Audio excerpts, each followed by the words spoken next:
Good morning, good morning, good morning, good morning, folks. This is the Damian Network. Hope you're well, hope you're blessed, hope you're safe. Come on into the room. Come on into the room. Whether you listen to this live right now or whether you listen to this later on this beautiful Sunday, I want you to come into the room because I have something to tell you. And I watched some NFL football yesterday. I'm going to watch some today. I'm going to enjoy these playoffs. But I have a strong revelation for you, and it's on the screen. And I want to tell you about it, and I want to tell you why. What's your revelation, Damien? What are you thinking? I see the guy on the screen. Well, I am convinced. I have the data, I have the evidence, and I'm going to tell you.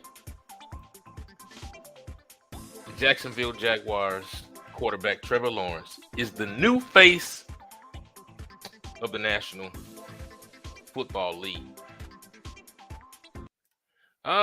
Some of you may agree with me, some of you may disagree. Doesn't matter. What I think matters. But I've seen enough. I didn't watch him in college because I don't like his coach. I'm not a fan of Dabo Swinney. Now, just for full disclosure, I want you to know that I am a Jacksonville Jags fan. That's my team.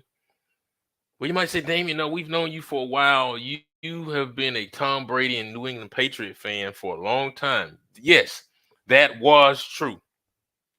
And so I was a New England Patriot fan from 2004 until 2021 or 2. 22. Yeah. Last season was my last season with the Patriots. Yeah. Because I just couldn't deal with Bill Belichick anymore and his awful decisions. But I love Tom. I'm a Tom Brady fan, not a Tampa Bay fan. I am a Jags fan. That is my team. It was always the Jags, right?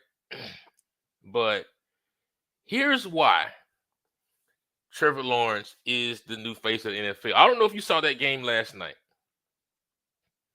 but the Jags were down 27-0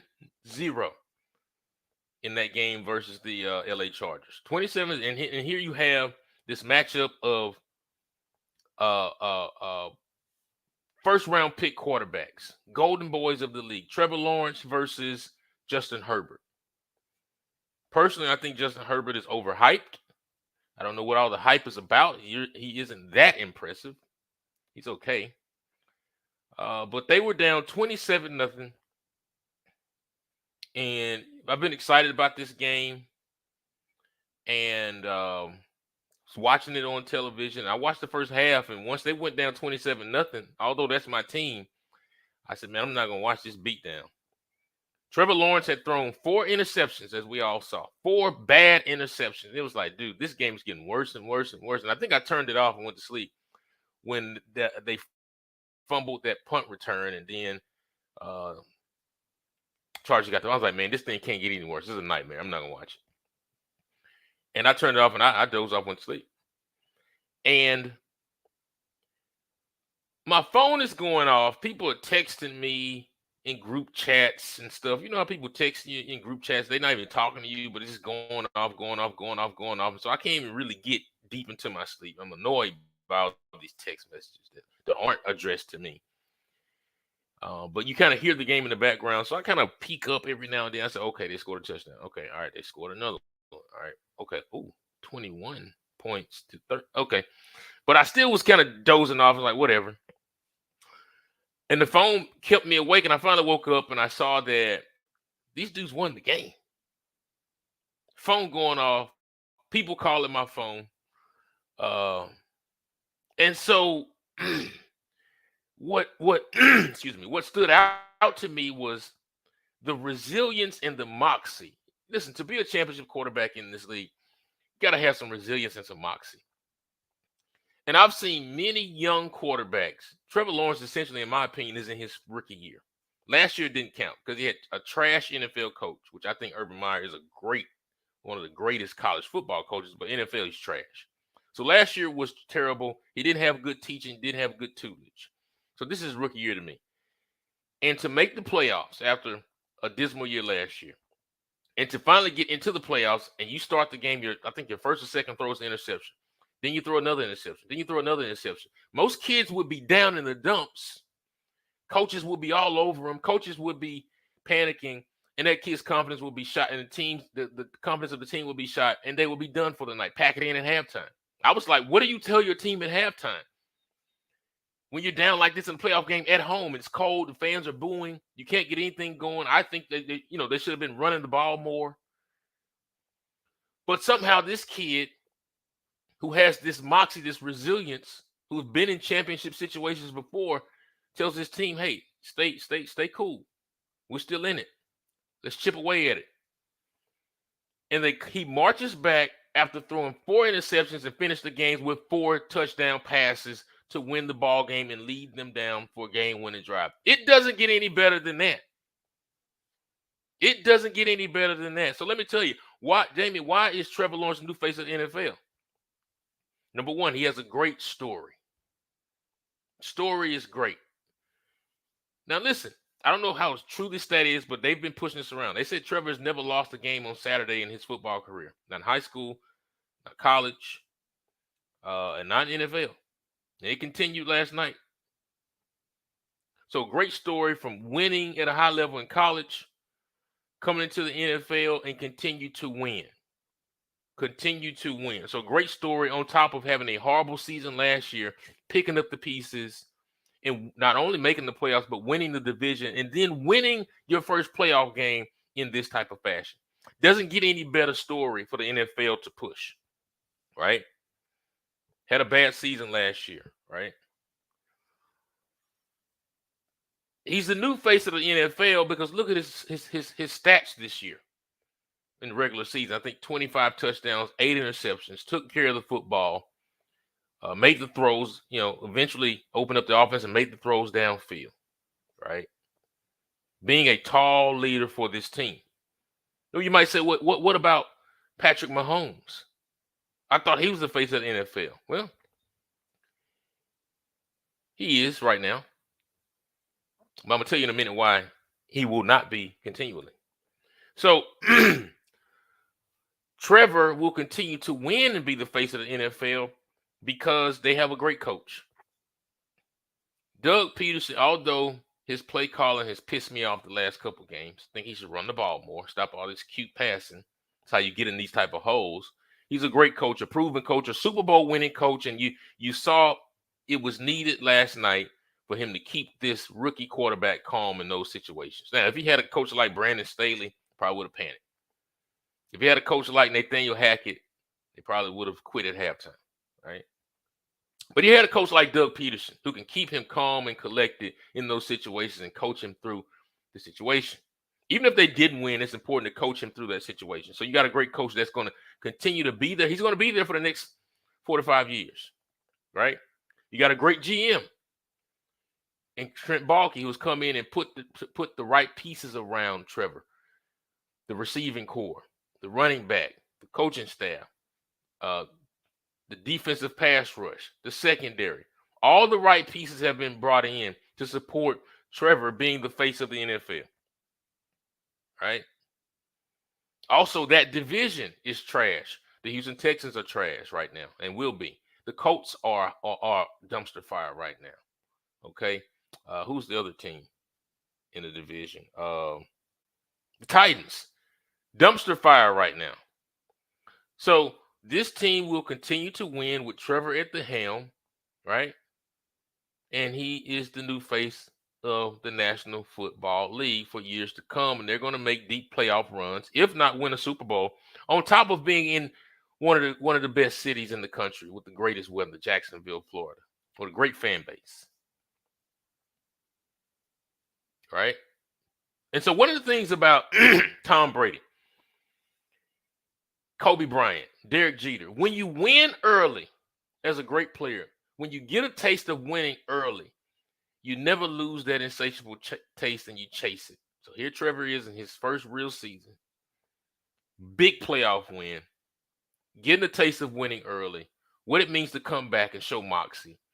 And so now he knows how to handle himself in these tough situations. Trevor Lawrence, new face of the National Football League. But we say, Damien, what about Patrick Mahomes?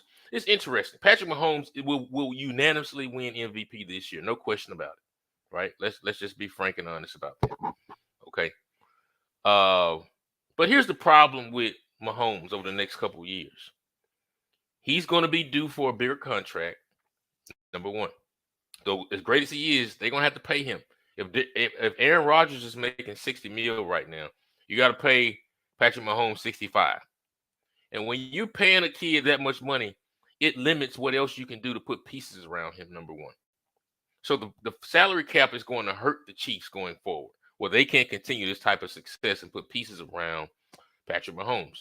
Number two, Andy Reid is about 2 years from retiring. Remember, I talked about Doug P is going to be in Jacksonville for the next 4 to 5 to 6 years, right? Andy Reid is done in about 2 years. He's older. He's done it. He's had a great career. He may win one more championship, and then that's it. They got to turn it over to Eric Bieniemy or somebody who's not going to be able to continue the same type of success that Andy has created there, right? On top of salary cap issues. And so I think the Mahomes mystique, which I think Mahomes right now is a Hall of Fame player, the Mahomes mystique will falter, right? And those deep playoff runs are not going to continue. Well, you might say, Damien, what about Joe Burrow? He is Joey B. He went to the Super Bowl last year, his first full season. His team is hot right now. They're beating everybody. He's the face of the NFL. Well, that could be true. And I'm very impressed with Joe Burrow. My rule is you got to do it 2 years in a row for me to be impressed with you. I'm breaking that rule with Trevor here. But Joe has done it 2 years in a row. Very impressive. They may go to the Super Bowl again this year for all I know. But I will tell you this. I told you the AFC South, in which the Jags are, have the Colts, the Titans, the Texans, 3 trash teams. One of the things that helped the Patriots be so great and win for so long is that their division was trash for so long. So that kind of helped them. On the other hand, the AFC North, Baltimore Ravens, Pittsburgh Steelers, Bengals, and who's the other team? I don't know who the other. Wait, Bengals, Steelers, Ravens, Vikings. Yeah, no, Vikings are NFC. Who's in AFC North? No, not the Bears. Let me look this up. Hold on, y'all. Jeez Christ. NFL AFC North. It's crazy. I can't remember this. Bengals. Is it Browns? Browns. Okay. Oh, yeah, they're very forgettable. So Joey B is going to have a tough path to success over the next 4 to 5 to 6 years because of the division that he's in. The Baltimore Ravens are not going to be a pushover. Maybe they'll retain Lamar Jackson, maybe they won't. But whoever is their quarterback, they're going to be tough to beat. The Pittsburgh Steelers, Mike Tomlin, right? They got a new GM now. They found their franchise quarterback for the next couple of years. They will not have a losing season. You can argue that Tomlin is one of the best coaches, if not the best coach in the NFL. It's going to be tough to beat them year in and year out. The Cleveland Browns paid $236 million guaranteed to phenom quarterback Deshaun Watson. Their defense is stout. Their running game is stout. It's going to be tough to come out of this division every year with 10 to 11 wins as a Cincinnati Bengal team, where you got to pay Joe Burrow his contract, which is going to be huge. You got to pay Jamar Chase his contract, which is going to be huge. You got to pay Mixon at some point. You got to pay T. Higgins at some point. That team isn't going to sustain. So it's going to be tough for him to continue to be the face of the National Football League, right? I'm debunking all these myths while y'all going to tell me Trevor's not the face of the NFL. Lamar Jackson. I'm not a Lamar Jackson fan, but I will say he's electrifying to watch. But you can't count on him in the clutch. So he'll never be the face of the NFL because you can't count on him when the games are big, let alone his health issues. Now, I want him to get his money and get his contract. I like what he's doing with the Ravens, holding him out to pay him, whoever's going to pay him. But you can't count on Lamar if you're down 27 points like Trevor was last night to bring you back. If you're down 14 with Lamar, you can wrap it up. He ain't coming back. Defense is going to put 9 in the box and say, Lamar, throw the ball. And it ain't going to happen. Right? And so Trevor Lawrence is that guy. Trevor Lawrence is the new face of the NFL. The Jacksonville Jags will run the AFC South for the next 4 to 5 years. And with a Super Bowl winning coach and a great GM and the selfless pieces that they are putting around him, I think they need to draft a defensive tackle from the SEC in this draft to bolster the defensive line.